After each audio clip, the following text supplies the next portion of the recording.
Hey David, how you doing? Doing okay, sir. Good. Well, not sure from there. I was messaging you saying I'm ready. You were messaging me saying you're ready, but you've ironed a shirt especially for it. No, I just thought that the one I've been wearing in the garden was probably not appropriate. This was new actually. This was a Christmas present because all my white shirts, it's something to do with commuting. They go kind of grey quite quickly. Yeah. So I thought I ought to wear it in really. So I thought I'd try and look a bit more business-like than I did as kind of Wurzel Gummidge, you know. No, you're looking good. I think it'll be a good start. And yes, sorry to answer your question, which I didn't answer previously. Yeah, the first chunk is more about hard business skills. Yeah. And that's going to be broken down into 1 2 to 5 minute video per question. Making a series that is the David Mellor starting a business series, as it was. Yeah. And separately, we're asking those 3 questions to every single person that we interview to create sort of a bank of soft skills, with every opinions. What are the key skills you need? What's the best and worst thing? And what one thing do you wish you knew then or wish you'd done then that you would tell yourself? So that should hopefully give these people a flavor of what it's like to be an entrepreneur from many different perspectives. Yep. Perfect. So I've never recorded on Zoom before. I think I've got it set up. It's saying it says it's recording at my end. now I want to turn my video off. Stop video. No, sorry. Hide self view. Excuse me. And get rid of that and make you full screen. How do I do that? Oh, I just got myself back. Apologies, David. Full screen. There we go. So hopefully that recording will come through as just you and not me in it at all. So if you're ready, we'll get underway. Yep, I'm ready. Fantastic. So David, what preparation can you do now before you start your own business? I think the first thing is to have a hard conversation with yourself and or somebody else about what's motivating you to do it in the first place. I mean, not many people wake up in the morning and get in the shower and say, hey, I think I'll start a business. There's something that's driving them to do it. If not, it's a bit of a red flag. So I think, are you clear in your own mind, why you want to do this? Is it something you've got a real personal interest in? Have you spotted a gap in the market? Do you want to be your own boss? Do you want to avoid being involved in a political environment, and so on and so forth? So what are the reasons, what are the drivers, if you like, for you wanting to set up this business, which I think is normally quite a good starting point. The second thing is doing some initial research on whatever your business idea is. And I think the key thing you're trying to uncover is, are you a solution to a problem, or are you a solution that's got to go find a problem? And obviously, the first of those is better than the second one. I've seen it typically prevalent in, say, the tech sector, where somebody's come up with something which is technologically advanced but commercially useless because they haven't figured out who's likely to buy it. So I think being a solution to a problem is quite a big one. And then thirdly, to think about the skills that the business skills that you're going to need to be able to do this. And I think the first one is like technical. Do you understand what you're getting into in terms of the industry you're going to be working in and how that operates? Secondly, in today's world, I think you have to be digitally savvy, but not lose the human touch. Financial stuff. Do you understand what the financial implications will be of decisions you either choose to make or not make? Sales, how comfortable are you at the thought of turning strangers into cash in the bank? Marketing, how confident are you can get your message over with absolute clarity so the other party gets it? Networking, how comfortable are you sort of interacting with strangers and building relationships that will turn into your clients, particularly relevant if you're not doing an online business. Planning, you're going to need a plan of some sort in terms of how you're going to launch and grow this business. Time management, making sure you're spending your time on the right things.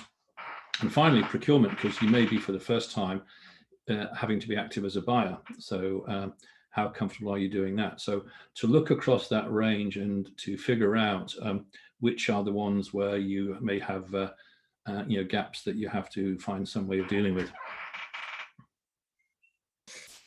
Bro, thanks. That's a good start. You're feeling happy about that? It was 2.5 minutes, so right on in the window there. Okay, we'll move on to the second question, which is, when do you know that you should start your own business, and when would it not be a good time to start your business? I'm glad you've asked me that one. I think when you know it's the right time, I think it's either, the most common I've seen is if you see a gap in the market that you can exploit that is caused by current market conditions. A lot of people have been doing that over the last year in terms of identifying gaps and coming up with a product that would fit them, or a service. Or secondly, if you see an opportunity to do something better or do something differently. I think for every kind of Bill Gates or Steve Jobs or Richard Branson, there are 99 people who try to do something that's already being done, but do it better or differently. In fact, Branson's a very good example, because the reason he set up Virgin Atlantic was he had such lousy treatment on a flight from London to New York with British Airways. And so he decided, I can do better than this. So he didn't invent something new. He just saw a way of creating a higher level of client delight. So I think they'd be the two main things. Have you seen a gap you can exploit because of some changing market conditions, or is there something that you think you can do better? Brilliant. And actually, the second part, so when would it not be a good time to start your business? That's another good question. I think if there is something in your model which is potentially, and this is where you need to do some analysis, that's potentially a fatal flaw, which means you'd be launching something that'd be doomed to failure, from day one. And there's a very good, for anyone that's interested in this, there's a very good model in a book written by a guy called John Mullins, which is called The New Business Road Test. He was really frustrated at the number of people who started businesses which had a fatal flaw and therefore, were effectively stillborn. So he came up with these 7 tests. It's like stress testing, really. 7 tests that you really need to be comfortable your business idea was going to pass, so that it was genuinely commercially feasible. 2 of them were around the market that you were going to be in terms of, is this an attractive market in terms of size, growth, and so on? And is there a segment in it that I could possibly concentrate on? Because history has shown that a lot of successful entrepreneurs have actually targeted a niche and started small. And Nike is a great example, rather than trying to be all things to all people from day one. Then there are 2 industry ones. Is this what's the industry like? Is it attractive? Is it already cutthroat competition with wafer thin margins? Should I even be thinking about it?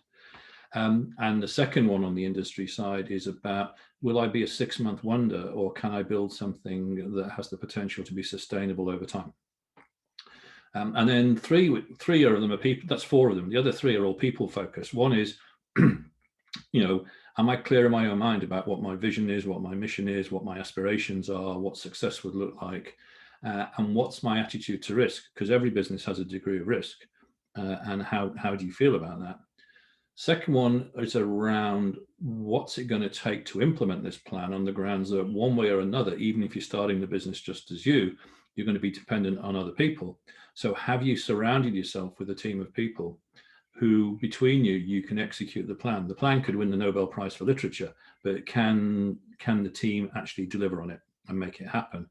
And then the final one, with the group of people who, alongside yourself, are going to be instrumental in getting this business launched, how well connected are they out there in terms of up, down, and across the value chain, such that you can stay in touch with what's going on, who's doing what to who, what the next big thing's going to be, rather than being so kind of involved in your own kind of product or service that you're blissfully unaware of what's going on around you. And so if you can satisfy, if you viewed it as like traffic lights, if you've got 7 green lights, then you're good to go. If you've got a number of amber lights, you may want to figure out, can I improve this? If you've got some red ones, it's, do I have the courage to walk away from this on the grounds that it's probably not going to work? So that would be my answer to that one. Fantastic. No, and I've got a copy of the New Business Road Test here. We'll have to make sure we link to that in the description or something along those lines. It's the only book I've ever made a compulsory reading on any kind of accredited programs I've done. Brilliant. Because it's a gold nugget, and in each chapter he does a mini case study of a company that got it right, a company that got it spectacularly wrong, and why investors think it's important. Yeah. Perfect. So the next question, it kind of rehashes that ground, but maybe attack this from a more personal perspective of how do you know it's the right time to launch your business? And I think I'm thinking of the time, is it ever the right time? So yeah, how do you know it's time to go? Well, I think there's probably never a right time. There's never a wrong time. It's just a case of kind of weighing up the odds. And I think it's been interesting to me. You could have argued in the early part of last year that this is an awful time to start a business. Going into COVID, uncertainty. We've got Brexit as well. Hurrah! How do we deal with this? And I think some of the people I've seen not just survive but prosper are ones who have seen it as an opportunity as opposed to a threat, and have had a degree of kind of agility and flexibility to kind of tweak their model to fit what was going on.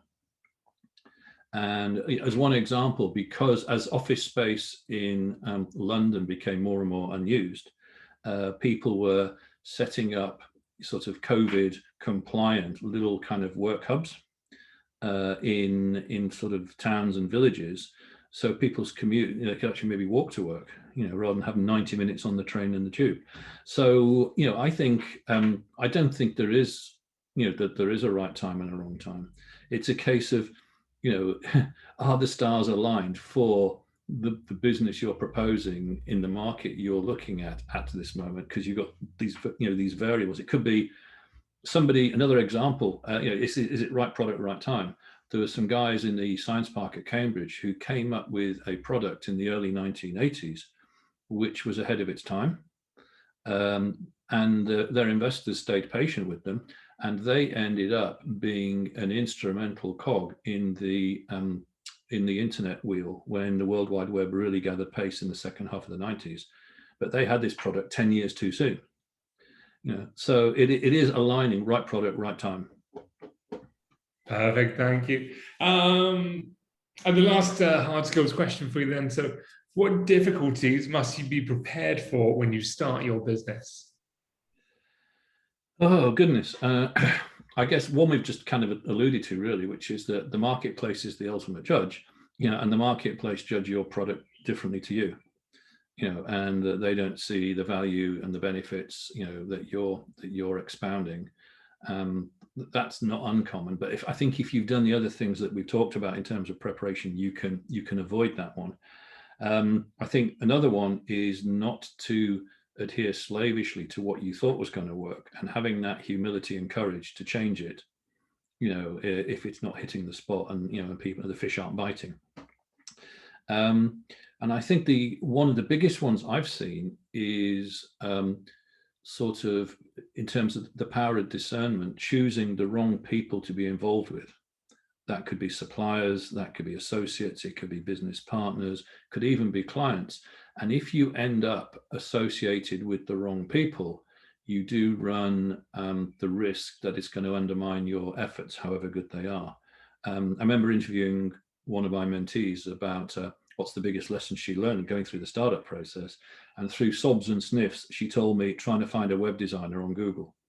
And she was onto her third one by the time she actually got, the first two did not a lot and charged her money. And it was the third one that actually created one that was fit for purpose, so she could launch with confidence. So it's surrounding yourself with the right people. And I say it's all those different categories: suppliers, associates, business partners, and even clients. Bro, thanks, David. Okay, so we're going to have a few soft skill questions now, some more about the emotional makeup of an entrepreneur here. So what to you are the key skills that you need to be an entrepreneur or to run a business? Oh, goodness. I think the first one, these aren't in any order of priority. The first one, I think, is being personable. If you think about it from your own experience as a consumer, you're more likely to buy from somebody you like rather than somebody you cheerfully punch in the throat. So I think personality is very, very important. And people like to do business with people that they like. Secondly, being a good listener and listening authentically. So if somebody is talking to you, that you're in the room with them, be that a real room or a virtual room, and then you're not thinking about the meeting you've just done or the phone call you've got to make afterwards. They've got 100% of your attention. And not many people are very good at that, myself included, as my wife tells me quite regularly. I think being streetwise is important, that you understand how the small business world functions, both in general, and you're part of it. Discernment we've already talked about. I think that's important, particularly regarding people. So if you need to either hire people as associates or external kind of contractors or as members of staff, that you pick the right ones. And I think there's a definite kind of skill around that. Your own self-awareness, so that you know what your strengths are, so you can leverage them, and you know where you can discover with a bit of help from somebody maybe where your blind spots are, so that you can find a way of mitigating those. Integrity is important. Something I learned from my dear old dad, bless him, in terms of basically, I don't like the phrase walking the talk, but that whatever you put yourself out as, or what you're offering, be it face-to-face or on social media, that you can live up to it when it comes to the delivery side. Being passionate about your business. People are less likely to buy what you're offering if you don't seem to be passionate about it. But then you have to kind of control that so it doesn't kind of become a monster, and sort of overpower other people and turn them off. Having a little bit of a visionary about you in terms of being able to picture what the business is going to look like, so you kind of know what you're aiming towards. Having the self-belief that you can make it happen. I think that's very, very important. And finally, determination. If you look in the world of sport, some of the most talented sports people in the world across just every sport you can think of, yes, they have some God-given talent, but boy, do they work hard. It's a mix of inspiration and perspiration. And I think that for everybody, you've really got to be 100% committed to giving your plan its best shot. Awesome. And then for you, David, what's the best and worst thing about being your own boss?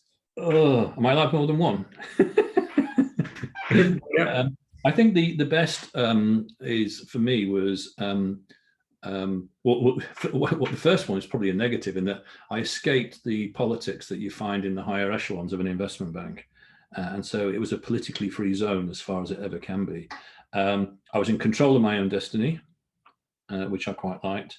I got the rewards for what I was doing rather than disappearing into the ether and me getting some meager share of it. And I had choices, in terms of how I spent my time.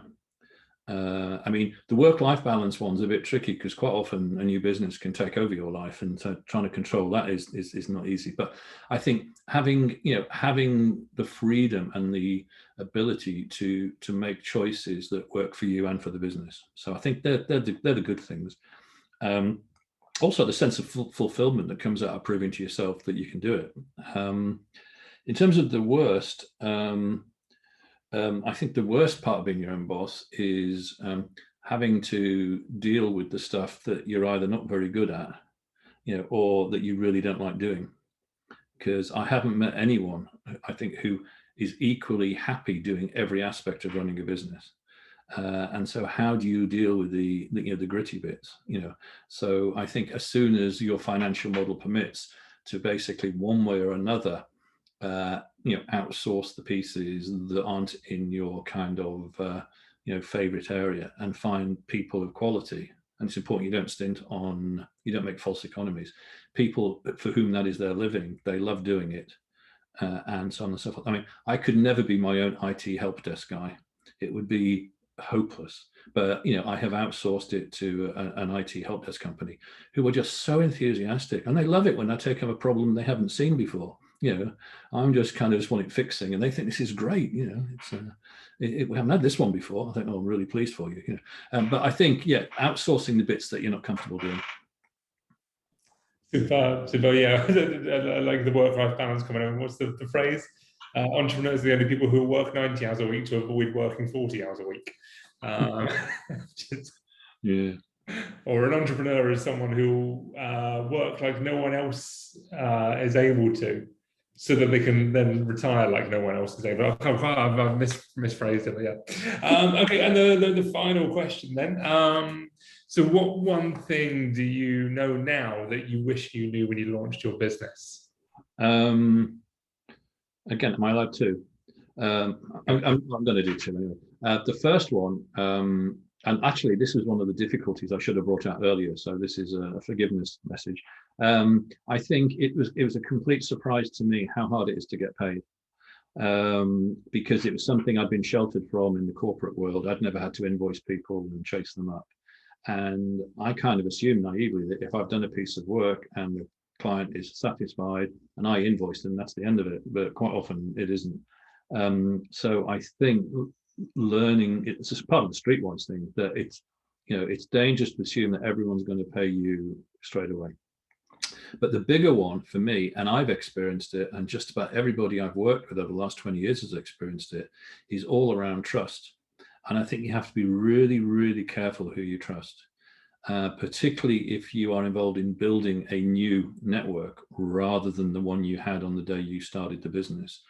And the lesson I learned, I wish I'd known then, I wish I'd known when I started, is making people earn my trust rather than me giving it away for free. And I've seen people hurt, both financially and sort of psychologically and emotionally, by bringing in people into their business who were coming in really for what they could take out of it rather than what they could contribute would be a very good example. And so I think that the trust thing is really, really important. Awesome, really good. Two amazing bits of advice there. Not two I've sort of heard before, but they're, yeah, huge. Yeah. I'm probably taking something away on the trust aspect as well, because yeah, as we grow. Perfect. I mean, that's all we had planned. Was there anything else you wanted to go through, or do you feel happy about that? I feel happy about that. What I could tell a little story which I found particularly useful. Which would take about 2 minutes. Yeah, go for it. I mean, we can. We can just. I think it's a very good way to finish. Many people will remember that. Oh no, I'll backtrack before that.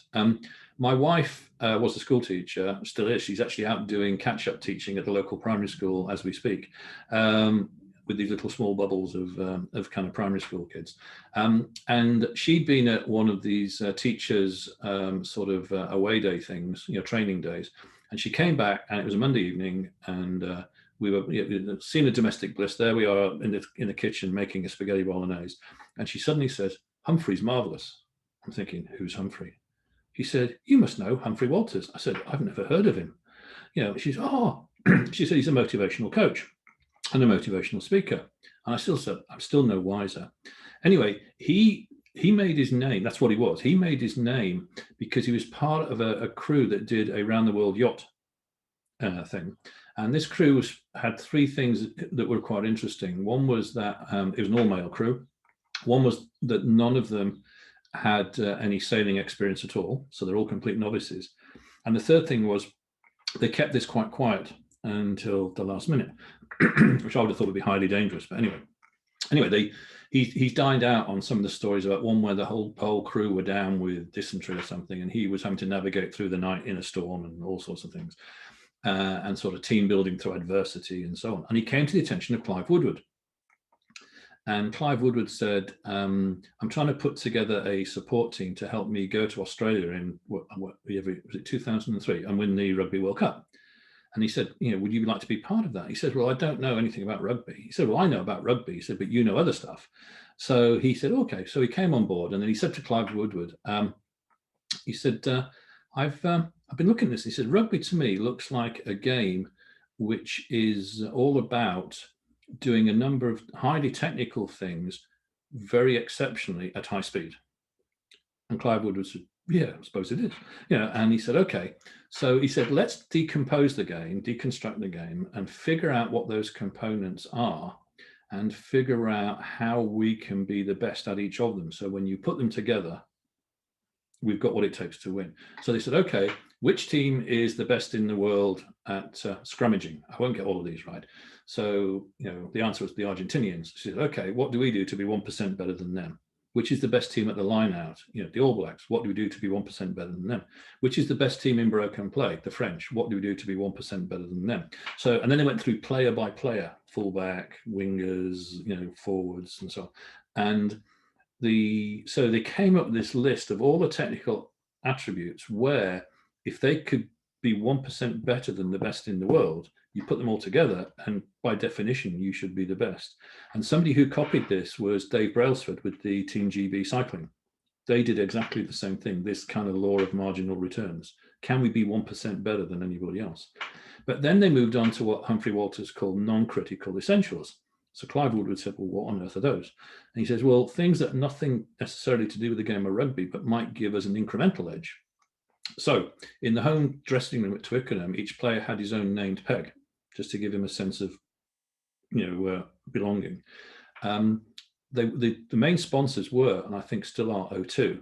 And they did a deal whereby the logo on the England shirts was shrunk, which made psychologically the players look bigger.